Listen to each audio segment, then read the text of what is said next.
Hello, YouTube, and welcome to Level-Headed News. This is your host, Brenda.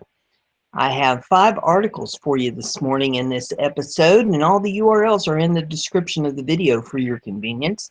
The first one here is off of the conservativetreehouse.com. It says, "Stunning win. Saudi King Salman agrees to support and finance safe zones in Syria and Yemen." This is jaw-dropping exhibition of the scope of President Trump's strategic leverage.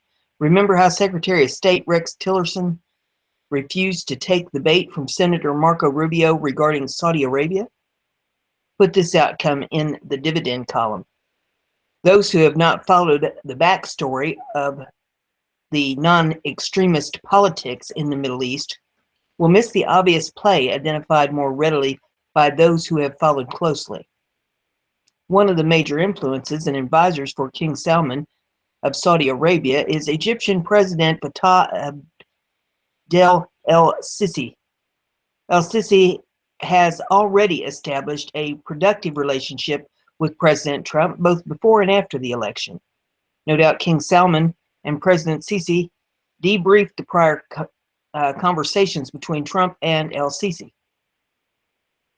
Today, King Salman agrees to a primary express policy position of President Trump. Saudi Arabia will support and finance safe zones within Syria and Yemen.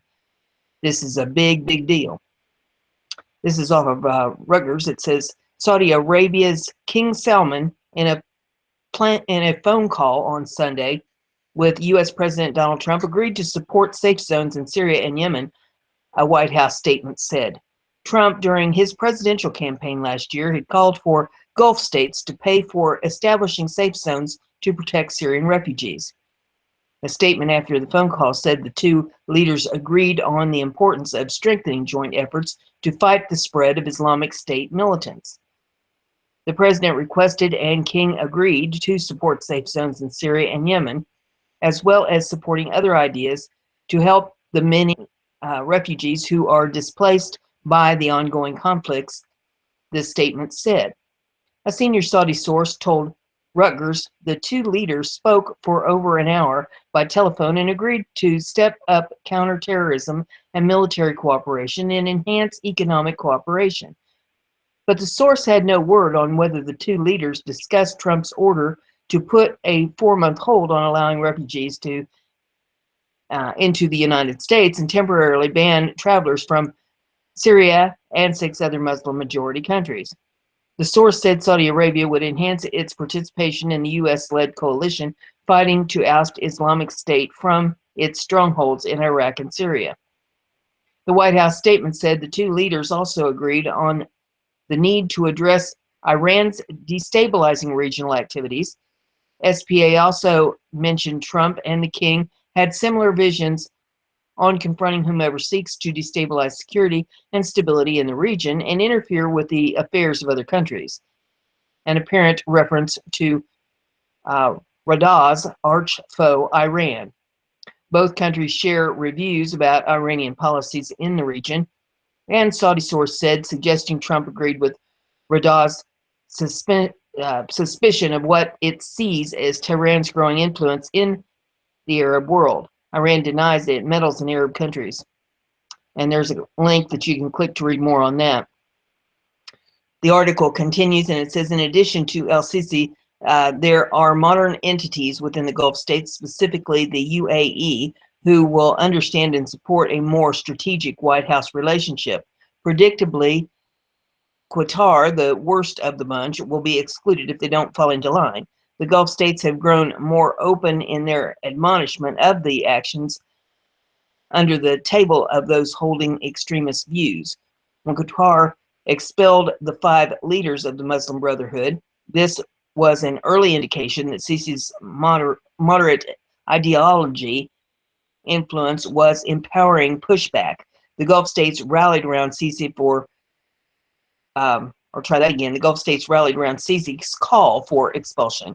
A move by King Salman of Saudi Arabia to the safe zones in Syria and Yemen is evidence of Sisi's growing alliance, holding more influence. King Abdul of Jordan is already on Team Sisi. This is good news for everyone who wants to see Islamic extremist element confronted and removed. So there you have that information. The next one that I have for you is off of the conservative treehouse, and it says, dropping Mexican official threatens to unleash cartels, flood U.S. with drugs and narcotics. If people had doubts about the Mexican government being influenced and controlled by drug cartels, well, they can put that doubt away.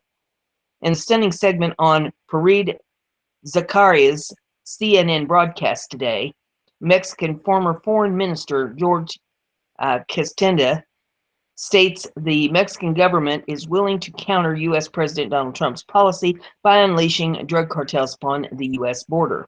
And there's video in this if you'd like to pull it up to see it. This is the most politically explosive admission by the Mexican government in the past decade. Even Fareed Zakaria realized what was being threatened and quickly attempted to redirect the conversation. Castilla is openly admitting a willingness to promote drug trafficking. Additionally, George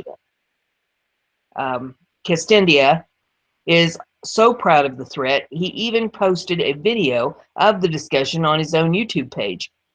However, don't expect the video to remain in place too long because the implications here are so politically explosive and the admission so brutally obvious and threatening, it could undermine the entire argument of the Mexican government and expose an open secret of collusion they would prefer to remain hidden.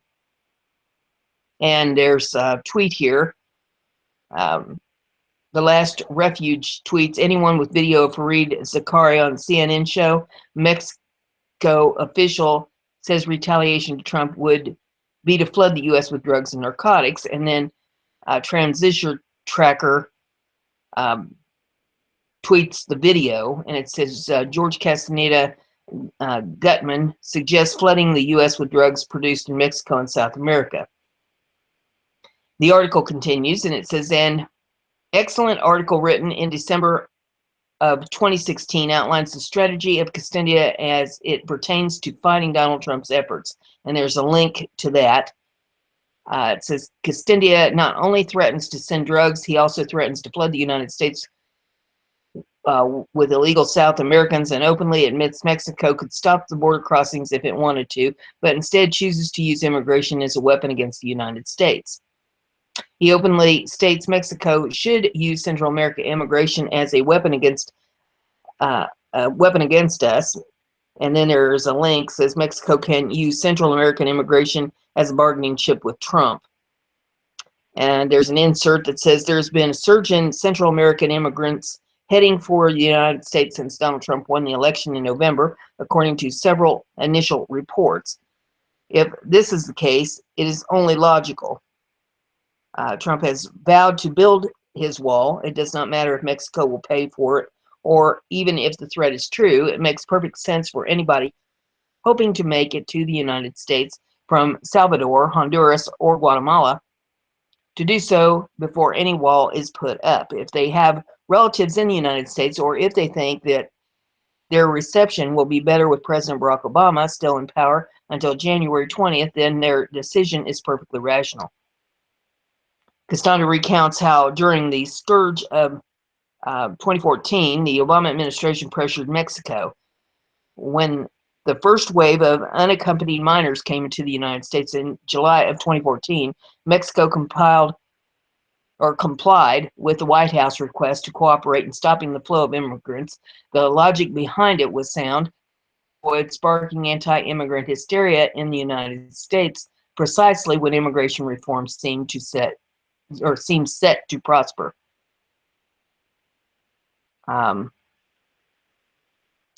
Then there's some more video in this if you want to pull it up to take a look at it. The next one we have is off of, what is it off of? Okay, IJR.com, Independent Journal Review. Chris Kyle's Iraqi interpreter has blistering message for all the protesters over Trump's Muslim ban. This week, President Trump has sparked lots of controversy with a series of executive orders. The one thing that's been getting the most attention of late bars visa entry for 90 days for people coming from the following 7 countries: Libya, Iran, Iraq, Syria, Sudan, Yemen, and Somalia. There's been major consternation over the order due to its inclusion of interpreters who helped the U.S. military in Iraq. In some circles, it's being called an all-out Muslim ban. Independent Journal Review wanted to get a take from someone who understands what it's like to live in a country rife with jihadists. We talked to Johnny Walker, who worked as Chris Kyle's Iraqi translator during the Iraq War. Walker held nothing back, and here's what he had to say. I agree 100% with President Trump's decision. The national security of the United States is a paramount issue. All President Trump is doing is ensuring that the people can go about their day without living in so much fear. About walking around at the mall, kids won't have to worry about going to school. And it's jumping here. Let me get the jumping bean under control. Don't know what that was all about.